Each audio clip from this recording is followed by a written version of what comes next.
And here's your host, Judy Elmore. Thank you, and welcome everyone to this month's monthly webinar. And it's a time of such uncertainty that I thought I would start this webinar with a poll. And I just want to take a minute to have a sense of where everyone is today.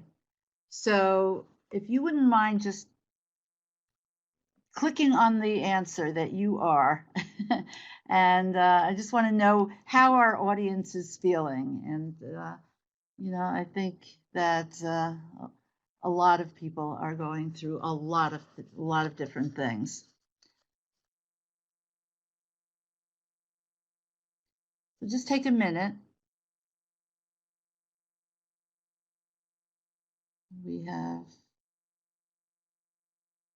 wow, most people are making the most of this time to get things done. I think that's pretty outstanding. It doesn't surprise me, Judy, that this group of people who are grateful types of people would have those. Yeah, I guess I'm coming from a slightly different place, which I'll just share with you very briefly, which is that my daughter just got out of the hospital this past Sunday. She had both the COVID virus and the associated pneumonia, and it was the scariest thing I think I've ever been through in my life. Very, very scary. I wrote about it in my post for Facebook, and it was also on LinkedIn and Twitter. But the amazing thing, and I'll just tell you quickly what happened. The first night when she was in the hospital in very, very bad condition, she was in the ER for about 3 hours. And as she was being taken to her room, and of course we could not be with her, which was a torture like none I've ever experienced before, and none of her loved ones could be with her. We were texting, of course, and I will say thank goodness for FaceTime and texting and all those wonderful, wonderful ways of communicating at this very, very terrible time. And so she texted me, could I do her a favor? And she said, could you and Dad get pizza for all the ER staff, because they've been really wonderful and they're the frontline workers.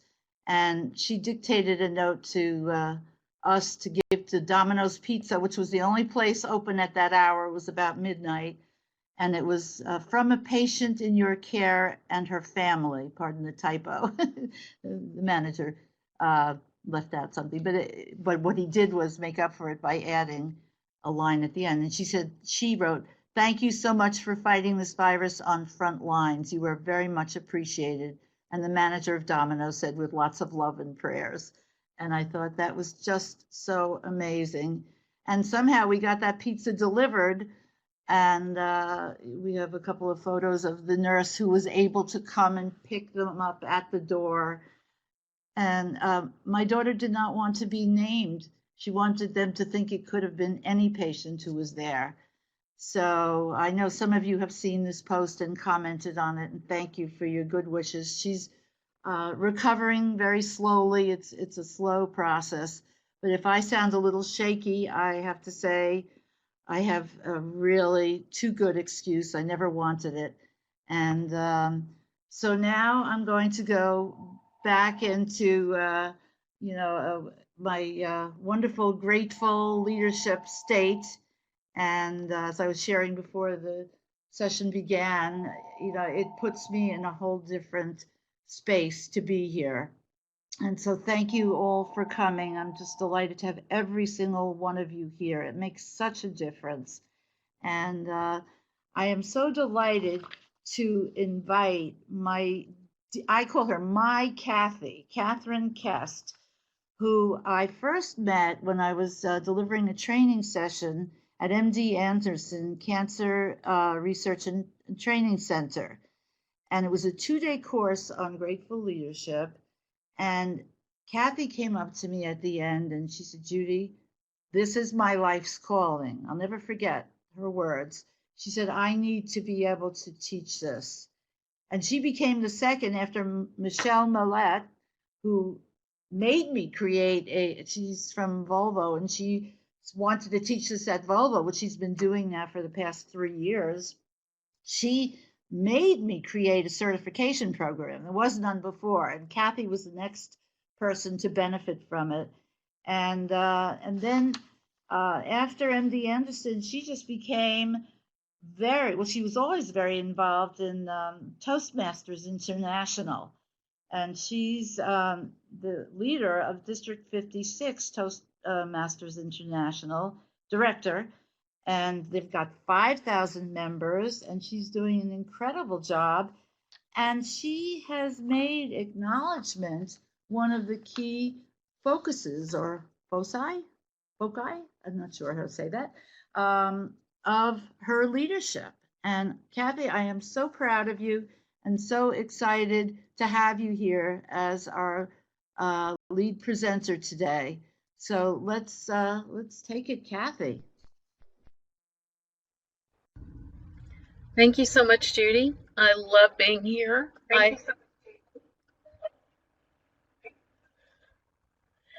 I definitely am getting feedback. I will do my best to work through this.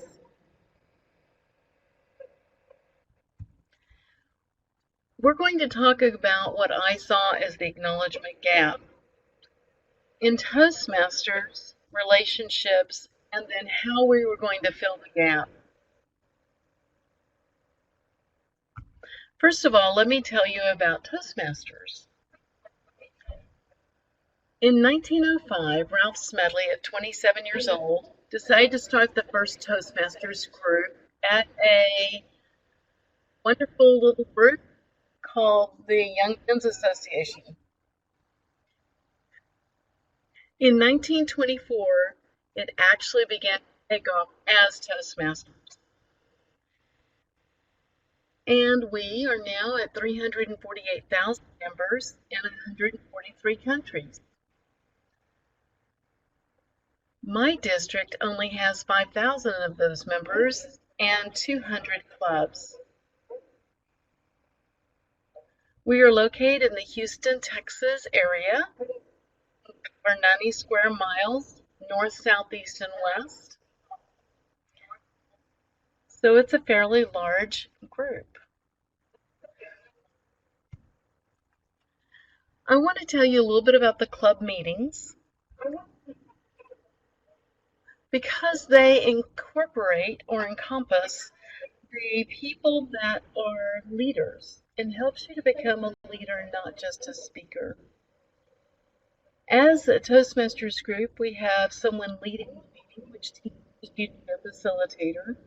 We also have people who are evaluators that give you immediate feedback on your speeches. And it helps to have grammarians, odd counters, and timers that keep you on task and on target. Whenever I first started with Toastmasters, I came to my first Toastmasters meeting not knowing what to expect. But what I discovered is that the relationships within the people, among the people, are what makes such a difference.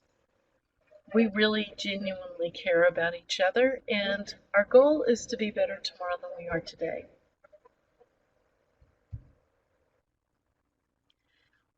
As a leader, I began leadership in Toastmasters around 5 years ago in district service. And one of the first things that I did was collect all of my area directors around me and ask them to focus on the growth and development of their clubs. But in order to do that, I first allowed them to see me as a servant and actually wash their feet. There were 5 of them. They were a bit overwhelmed by the whole thing. And as I'm at their feet, washing their feet, I'm saying things like, do you promise that you will take care of your clubs and you will mentor each one of your members and you will help them to grow and become better leaders and more successful in whatever their goals are? Everyone said yes, but it was quite the experience for them. They've never had anything like that happen. One of the things that I did in order to stay connected to my leadership and to my team was create a profile, and this actually came straight out of Judy Hamilton's book, Grateful Leadership. I actually interview each person that's going to be on my team. I have done this throughout all 6 years of my leadership in district service. I ask whether or not they were reaching for something within Toastmasters or if this was going to be something that would go beyond Toastmasters to life. And one of the things that I found is that they shared at such a personal level that it was really surprising to me. I had one young lady tell me that she wanted to become a softer leader because she was considered so harsh. Several months after we had begun our journey, I asked her, "Have you become a softer leader?" And she was stunned. She said, "How did you remember that?" I shared with her the trick that I had learned out of the Grateful Leadership book and said, "I write everything down." And I have actually created a wonderful skill set that allows me to write while focusing on their eyes and never removing my eyes down to my paper, which helps them stay very connected and they definitely feel heard. In this time of COVID-19, staying connected is a different ballgame.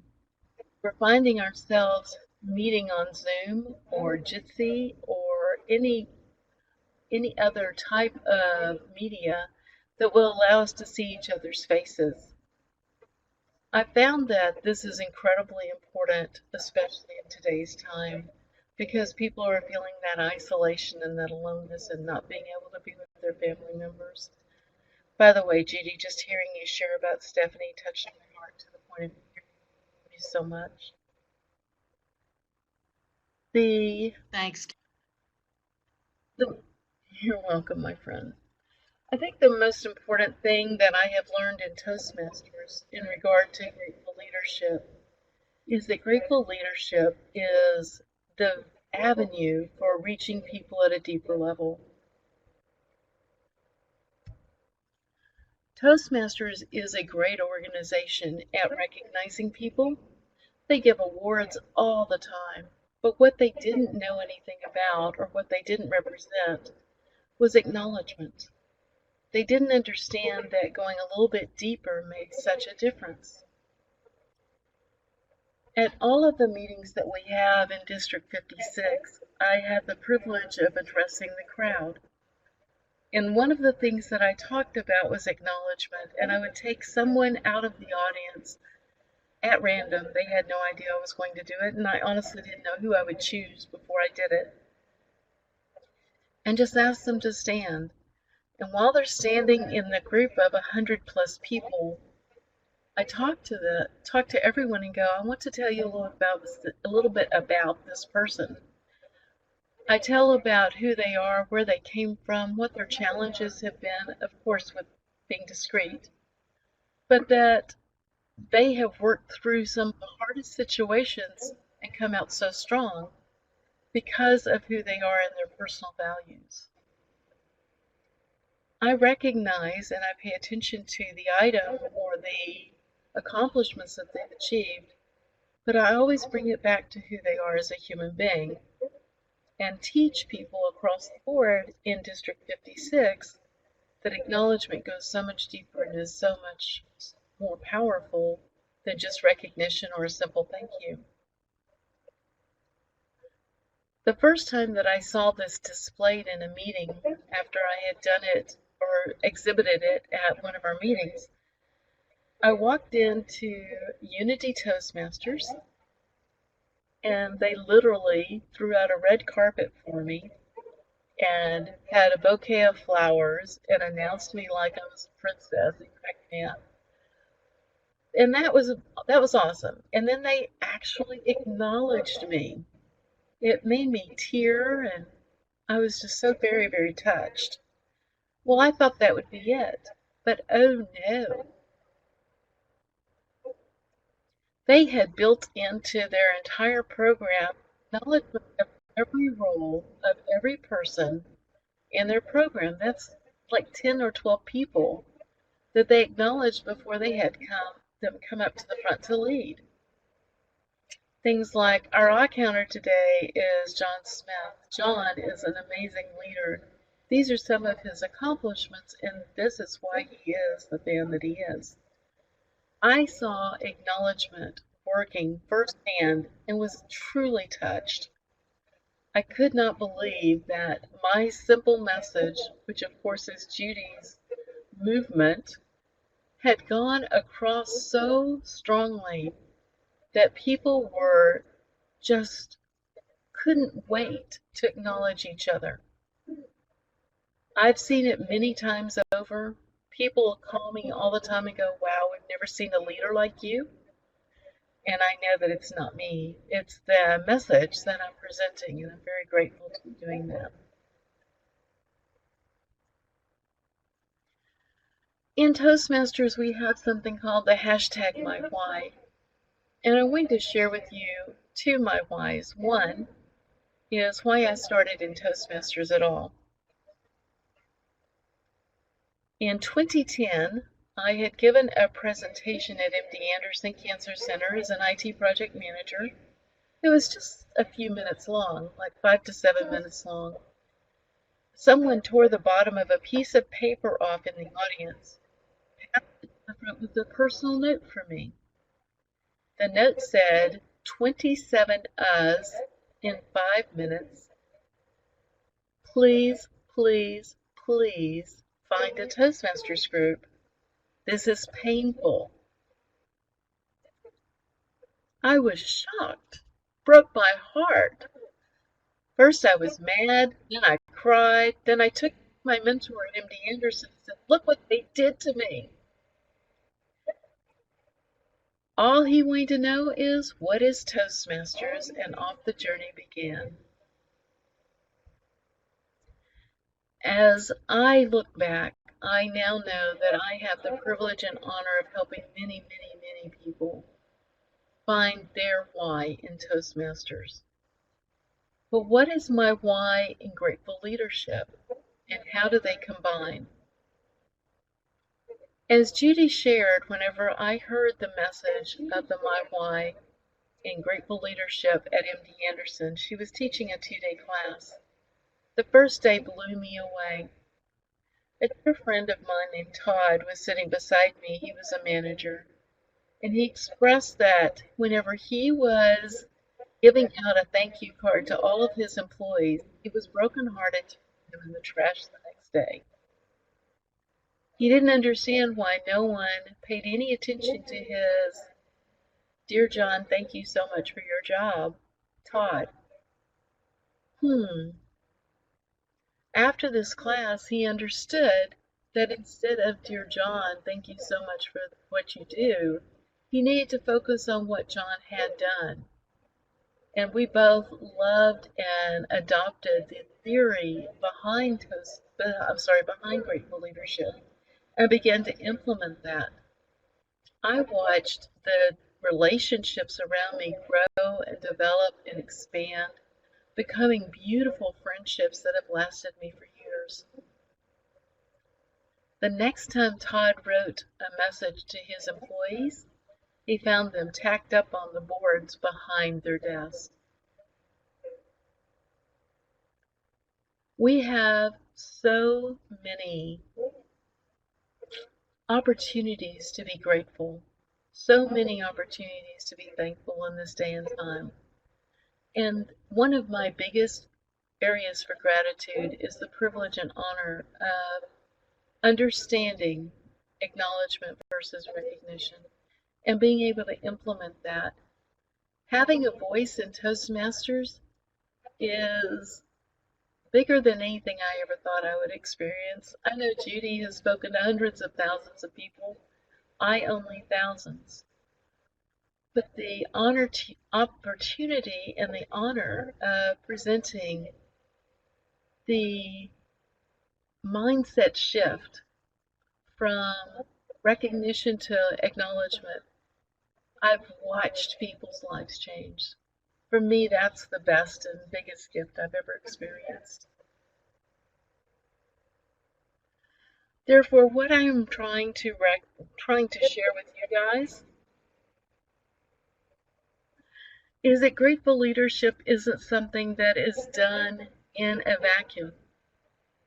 It is a lifestyle. It's an opportunity to go forward and touch millions of lives, because the lives that we touch others' lives. I am truly honored and humbled to be a grateful leadership trainer.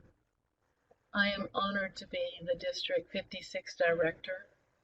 And when this year is over and I move forward in my life, I don't know where we'll go with this, but I do know that for the rest of my life, I will acknowledge people in every direction that I go.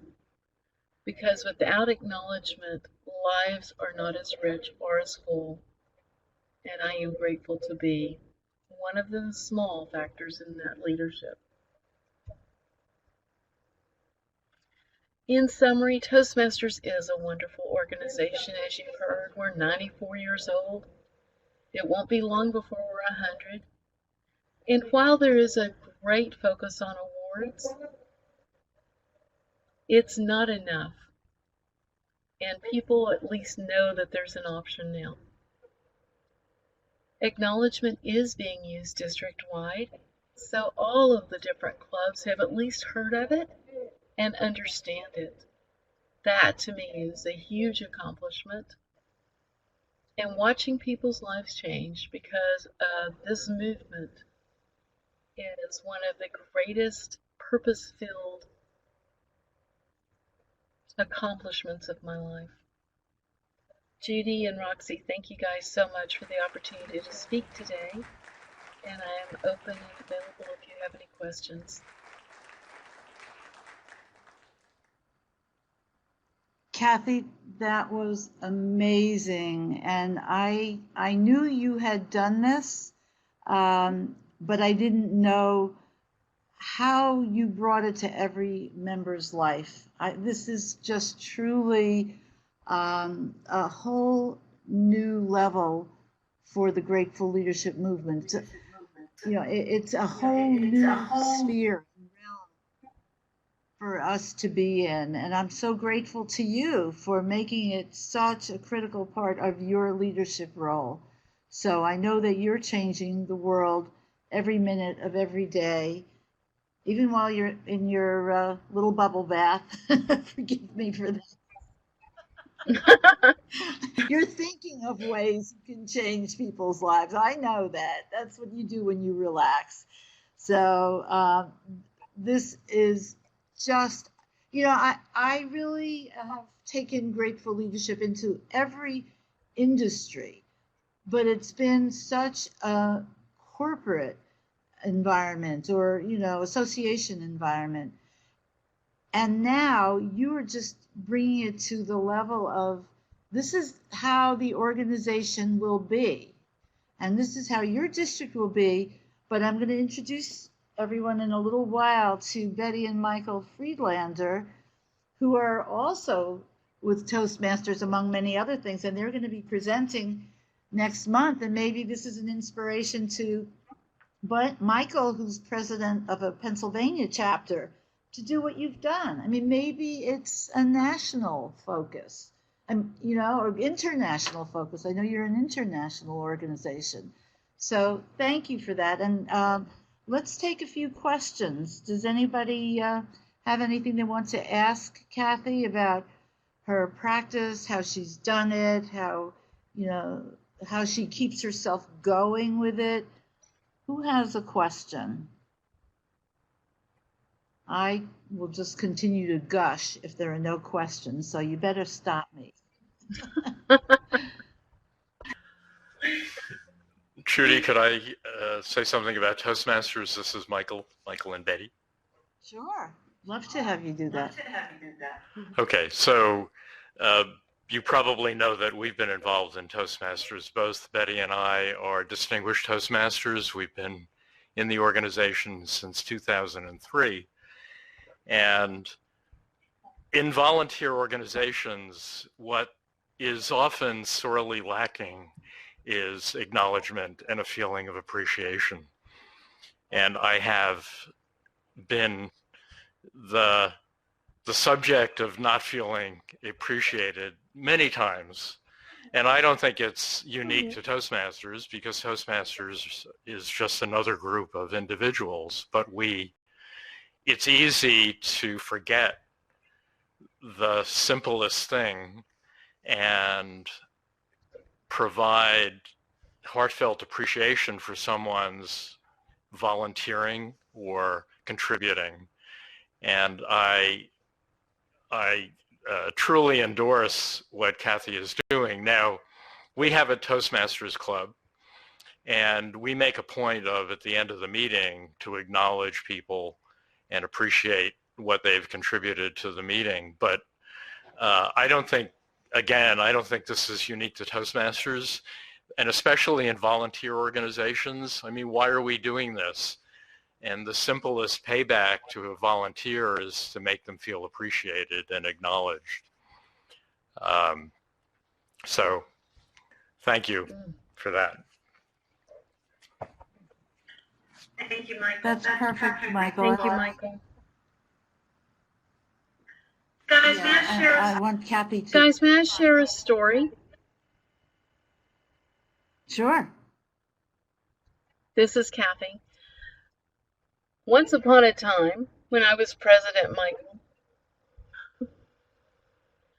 I had a young man who was my arms. And for those of you who are not Toastmasters, without a sergeant at arms, you don't start a meeting. They're the one that set up the room and make sure the room is working, make sure you have audio, very much like our beautiful Roxy does. This is usually a very physical thing. You have to put out the banner and the microphone and the lectern and the guest book and so forth. There are many things that you have to accomplish. And my sergeant at arms was always late. I was so grumpy. I was just ready to fire him and get a new one. Well, you don't just fire people in Toastmasters because it is a volunteer organization. So what I did instead was go back to Stephen Covey, seek first to understand, then be understood. And I asked him, I said, Fidel, why, tell me just a little bit about your whole day. I'd like to know when you wake up and when you go to bed, and what is a typical day like? His response was shock. And as soon as he was shocked, I realized I had failed him as a leader. So I asked Fidel, no, I'm serious. I really do want to know. But it turns out this wonderful man got up at 4:30 every morning, took care of his sister that lived in his home who was a paraplegic. His mother was also in his home, and she was on hospice. She had just been put onto hospice. His wife, who did not speak English, only Spanish, couldn't drive. He had 3 small children under the age of 12, and he was responsible for the complete care of his sister because she was too large for his wife to handle. So he bathed and dressed and all that before he went to work. Then he took care of his kids. And then finally, after visiting with his mom, his wife, and everyone, went off to work by 7 a.m. He came home at 3:30 in the afternoon, took care of his sister. If anyone needed to go to the doctor, he was the only one in the family that could do that. So he frequently took off from work to take care of his sister or his wife or his children.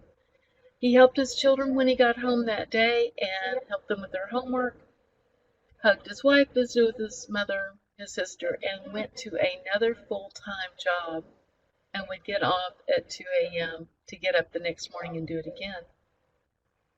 I was stunned. I just wanted to cry. It's like, are you kidding me? Oh, Fidel, let me take this away from you. Let's get someone else. And his response was, Kathy, please don't take this away from me.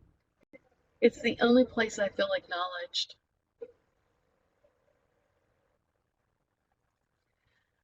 We found another way. What we did instead was assigned 2 people to help Fidel every single morning to get the meeting set up.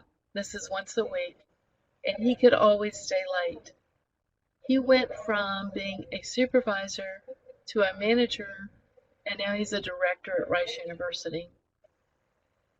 Leading from behind and leading with a grateful attitude and understanding how much acknowledgement means, that's where lives are changed. Thank you for letting me share, Judy. Kathy, that was amazing, absolutely amazing. I just can't, I don't even have words for it. And Kathy is so filled with stories of gratitude and appreciation. And there's a wonderful podcast. Roxy sent it out to everybody in all of the invitations. Jim Trello did a beautiful podcast with Kathy. Really toward the beginning, I think it was podcast number 4, and now we're on 152. But a story where she saved a person's life unknowingly using the power of acknowledgement. And it was just amazing. All right, does anybody else have a question or a comment for Kathy? You just make me so proud, Kathy. You're truly an amazing person, and I'm so glad you were in that class those 2 days. Wow. Me too, Judy. Thank you for changing my life. Thank you for changing so many other people's lives. And I will be just a little bit braggadocious. You want to? Can I give a hint for you to tell them what what Sure. you've created also? Are you talking about the fact that Oh, no. you are the recipient for our Communication and Leadership Award recipient here in Houston? Go ahead. Don't let me stop you. Every year we have the privilege as district directors to focus on one person we consider has made a life-changing effort. And I chose Judy Amos because I don't know of another person with communication and leadership that I would rather spotlight. She is our recipient this year in 2020, and we were going to present her here in Houston, Texas with the beautiful glass award that she will still receive. But obviously, due to the coronavirus, we had to cancel our conference, and Judy can't physically be here. But man, in our hearts, and everyone knows it, it's on our website. But it's just a doggone shame that she can't come to us right now and receive it personally. But that doesn't make it any less important or less beautiful. Thank you so much, Kathy, and I am so grateful for that. And I just hope this really gets other chapters to take this on as well. I mean, it's, I'm glad Michael's here today. And Don Officer was asking, how are Toastmasters carrying on these days? And then we're going to just have to move on because we have so many other wonderful things to highlight. But please stay, Kathy, if you can. Of course. Yes, ma'am. So, Don, the way we're handling things right now is mainly with Zoom. We have chosen to have our contest online, and it's been a lot of fun. The last contest we had and we've used Zoom so far. There's a few complications right now due to phishing and people that are jumping in and doing things that aren't nice on Zoom. So we're considering other avenues, but at this moment we're still Zoomers, and it's working great so far for us. I just pray it continues to, and if you have any suggestions for a better venue or another way to handle it, I am all ears as district leader. Thank you so much. Okay, and Susan has a question. I just want to give her that opportunity. Oh, I wanted to say thank you for the My Why. Did you want to say something? Can you hear me? Yes. Okay, I wanted to thank you for the My Why I had me think, what is my why for grateful leadership? And I realized it gives me life balance.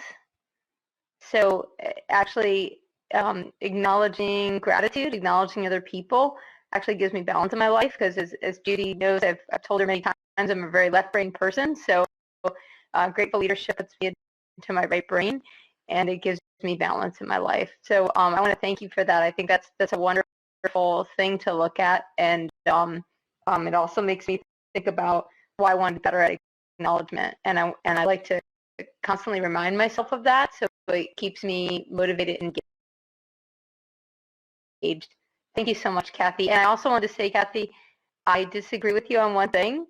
I think that you are a natural, amazing leader, and you recognize this wonderful tool and are using it, but it's not just the tool that's amazing, you are. Thank you.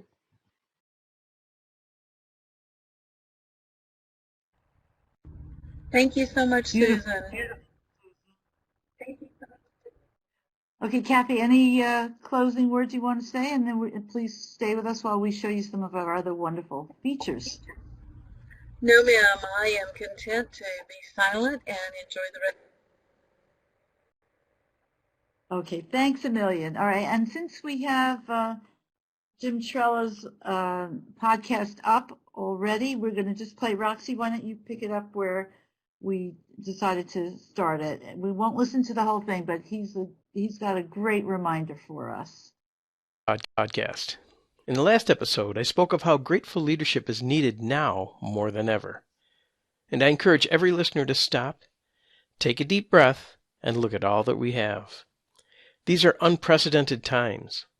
Nobody alive has seen anything like this before, nor has the government given us the information we have about the COVID-19 virus. At this point, I would like to thank everyone for all that they're doing. In Michigan, we've been asked to stay in our homes, physically separating ourselves from each other, all in order to keep the transmission of the virus to a minimum. Last night, at our house, we had a plumbing issue under the kitchen sink. I had to run out to the store and pick up a couple pipes and connectors, then rebuild the plumbing. While I was driving to the store, traffic on the roads was very light. The parking lots of the restaurants were empty, but the carry-out and drive-through lanes were bustling. When I got to the store, the parking lot was well below capacity. Walking into the store, people were smiling and keeping their distance politely. My number one helper, my son Alex, was with me. So I found the pieces I needed and explained how they fit together and why they were needed. Then we headed to the checkout counter. He looked at the floor and noticed the blue tape box near the checkout counter and the blue tape X's that were all over the floor. He asked, "Dad, I never saw that blue tape on the floor before. What's that for?" I explained that only one group was allowed in the blue box, and everyone else was to wait on the X's, staying apart. Social distancing, I said. "Oh, okay," was his answer, and he understood. And everyone was following these guidelines, smiling at each other, and being generally pleasant. I want to thank all of you for being conscientious when it comes to this situation. I want to thank everyone for taking their time and being patient. I also want to encourage people to take only what they need from the stores, not hoard, but take the other people around you into consideration. Many people at the stores have mentioned that trucks are still coming in, stores are still being stocked. I know that this is not a new thought for many people, so I'd like to thank you for your community mindset. Even when we are socially distant, we are still all in this together. I would like to thank all the people at the stores that are keeping us going. They're stocking shelves, ordering more stock, helping us check out and pay. Yes, especially the cashiers. They see dozens, perhaps hundreds of people every day. A smile on their face, hoping not only will they keep their job, but stay healthy while in contact with all of these people. Thank you. I would like to thank all of the small business owners. They've closed their businesses, put their lives and livelihoods on hold during this time. We will be back. If you know someone that has closed their business due to this situation, Check in on them. Let them know that you are there, and see if they need anything. Help in any way you can, even if it's nothing more than a phone call. My wife's brother is one of these people, and we keep in touch with him regularly. Thank you. I would like to thank all the medical workers that are doing so much. They are on the front lines against COVID-19, literally putting their lives in harm's way to help people that are dealing with this virus. They are working long hours, and most of the hours are not pleasant ones. Thank you for all that you are doing. There are many thanks to go around. I'm not intentionally leaving anyone out. So thank you to all the volunteers, the people that check on their parents, neighbors, or smile at the people on the street. Thank you, thank you, thank you. When you look at all the people around and see how much help and support is around us, there is so much to be grateful for. When you are in a group of people that need some encouragement, be that leader, that grateful leader that shows people the gratitude all around and raise the spirits of those around you. If you're looking for ideas, come out to the Center for Grateful Leadership. Join if you aren't already a member, and check in with the people that have devoted themselves to being grateful leaders. Come out to www.gratefulleadership.com. Visit the communications board and introduce yourself. I know that Judy Umlas will give you a warm welcome, and so will many of the Center for Grateful Leadership members. I'm Jim Trella, and thank you for listening to the Art of Grateful Leadership podcast.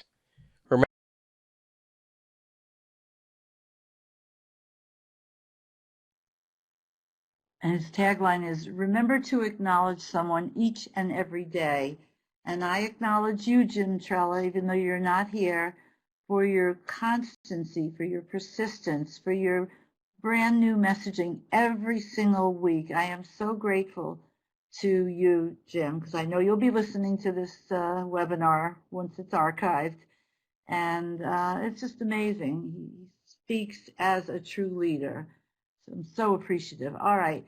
And before, I know a few people are needing to leave, so let me just tell everyone about Betty and Michael Friedlander's presentation next week.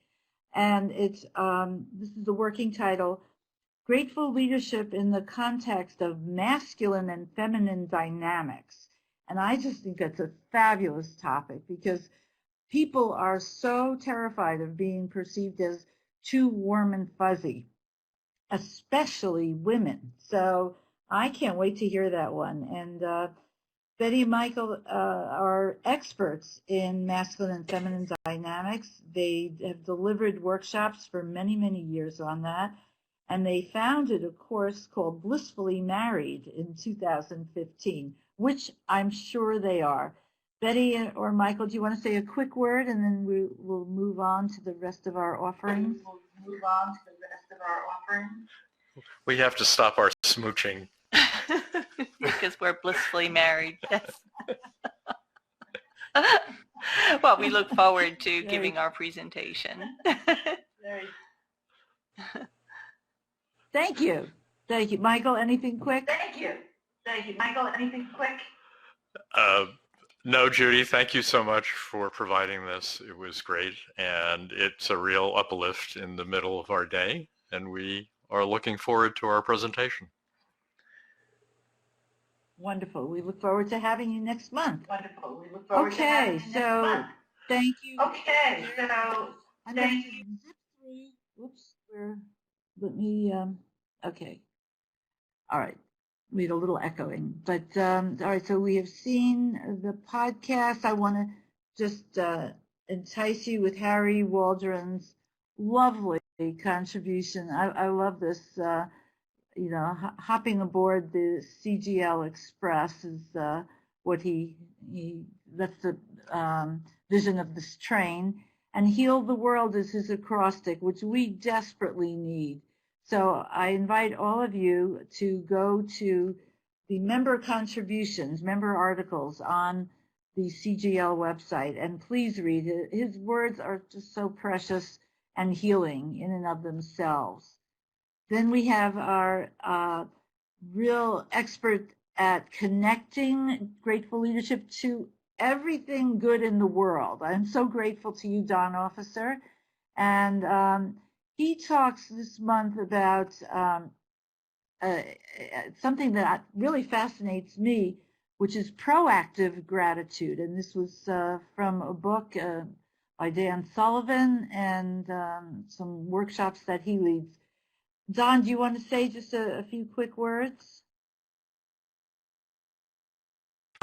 Yeah, I would like to.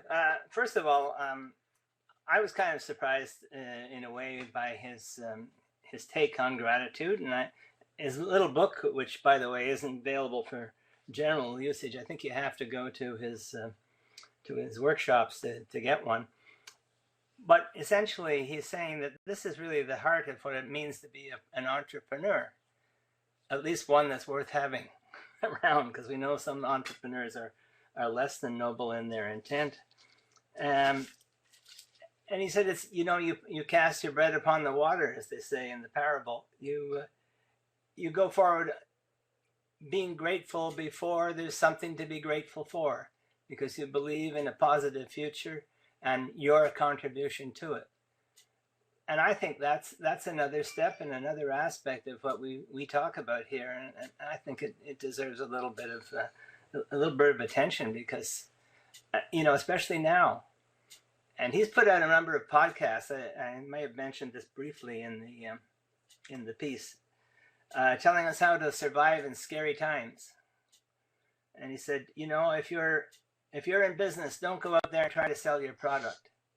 Build relationships, because that's what people need now. I think that's a great approach. Oh, yeah, one other thing. I'd like to give a shout out to my daughter. I'm sorry, can you hear me? Sorry, Don, what did you say? I'm sorry. Oh, it's okay. We cross-talked. No, it's okay. I just wanted to give a shout out to my daughter, who belongs to the Women in Aviation organization. And for the first time, they decided to hold it in her hometown, which is Ottawa. And she put it together, a really stupendous effort with her co-founder. But of course, it was canceled. Nobody's flying these days, and nobody's talking much about aviation. But the association decided to acknowledge her and give her an award for all that she had done to help and try to make this happen, even though it didn't. And she is extremely grateful for that. And I think that organizations that do that need to be acknowledged as well. Beautiful. Please congratulate her from the Center for Grateful Leadership, okay? That's a wonderful contribution. And its time will come, Don, I'm sure. Okay, and then we have our own Roxy Nevin doing her wonderful column on grateful parenting, and she's done an amazing job of showing how not only to live in these uncertain times with a house full of children, and she's got a true house full, plus a couple of pets, and she's doing an amazing job, and this is kind of a how-to. Roxy, a word or two in your how-to? Yes, sorry. Well, we have been doing a whole lot of things, and it's been quite a challenge to try to, just like everybody else, every other parent on the planet right now, trying to work from home and also homeschool at the same time, as well as manage a house. And, I've talked many times about project management in the home, and we use a lot of project management methods to manage our home. And honestly, this has been a lifesaver for us, but it still did not prepare us for exactly how difficult this would be. And I think that one of the best things that we have done for our kids is to consistently look for the silver linings, consistently discuss and talk about what we're grateful for. And that has been has had a major impact on how our mental health has been, how our entire house management has been, because it's much easier to get kids to cooperate and get them to listen if they are first looking at the positive aspects of something. And kids, they do adapt easily to change, but not at first. They resist at first, and in ways that you wouldn't really recognize as resistance. A lot of times they will have, behavioral issues or just general, disruption. And I noticed that very quickly with my kids early on. They were excited about not being at school, but they weren't quite sure about all the different changes. And so we did a great job at spearheading that by sitting down each day together and talking about the silver linings and what we were grateful for. And it has been a big help through all of this. Bravo, Roxy. I can't give you enough acknowledgement for what you're doing with your children. Really amazing. Really, really amazing. And keep showing us the how-to. We really all need to learn from you. I will. And if anyone Okay. is in my position as a parent where they are homeschooling young kids suddenly and have never done this before, feel free to email me and reach out to me for any advice. I have some resources and a blog together for new parents who are new at this, and I'm willing to help anyone with their kids and their routines as much as possible. Beautiful, Roxy. I think that's amazing. And okay, do we have any questions before we sign off, or comments? Anybody want to say anything at all? I do have one other thing to say. IIL is giving away a free virtual Agile Teams course. It is an 11-hour course. It is worth 11 PDUs and 11 SEUs if you are Scrum certified. And you can register for free. You can simply click on that picture below and get directly to the website to sign up, or just go to IIL.com. It's a wonderful course, and it's very helpful for managing teams virtually, or even being on a virtual team if you are not used to doing that. That's great, Roxy. And I heard there's been a huge audience for that. Everybody's taking Yes, they advantage broke of our it. system for a Why few not? days, in fact. That's a good reason to break our system. We're happy to have that. And Don said, by the way, Roxy, you're doing amazing work. Oh, yes. If you're keeping your kids from going. Thank you, Don. Thank you, Don. It was a rough few days, but we've managed to iron everything out now, and they're being very, very good. Okay, any questions, any comments? I wish everybody well. I mean, you surprised me with the poll results, I have to say. I think people are making the best of it overall. And I know we all have our moments of anxiety and downright terror at times. So I think on the whole, this group is doing very well, and maybe that says something about this group. Harry is typing something. For those of you who want to stay for another minute and a half, I'm going to probably embarrass myself totally, but I've been doing these little walks in gratitude, because I have to get myself out for a walk every day. And so I just started talking. First I thought it was to myself, but then I decided it would be better if I were talking to you. And so I have a little walk of gratitude, which is a little bit, walk in gratitude, which is a little bit silly, a little bit funny, but I hope it will warm your hearts. Hi, this is Judy Umlis, and this is my third walk in gratitude. This one is very, very special to me because I am so grateful that my daughter came home from the hospital yesterday and is beginning her home recovery from the coronavirus and pneumonia, very severe cases. I am so grateful about that. And I'm also grateful that my daughter came home from the hospital yesterday. Did I tell you about that? And I also am very, very grateful that my daughter came home from the hospital yesterday.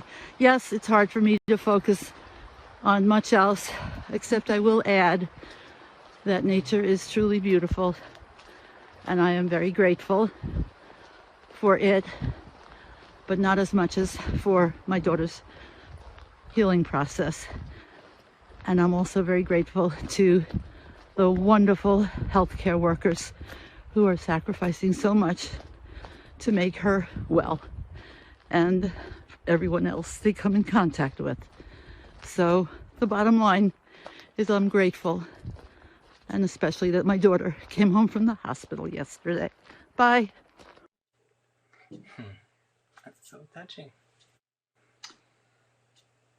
So that's my walk in gratitude, and may we all continue our own walks and help be grateful to everyone around us who's really making major sacrifices, like Jim Trella. He just named so many categories, and we have to remember this. This is a beautiful time for acknowledgement to be let out of its box into the world and to light it up. And I'm so grateful to everyone who was here today, and everyone who will be listening to this podcast and seeing the amazing things we've talked about. Kathy Kest, you are a beautiful person, just inside and out, and you did an incredibly inspiring presentation today. Thank you. Thank you all. And so we're going to officially end this presentation, but I'm still here if anybody wants to chat afterwards.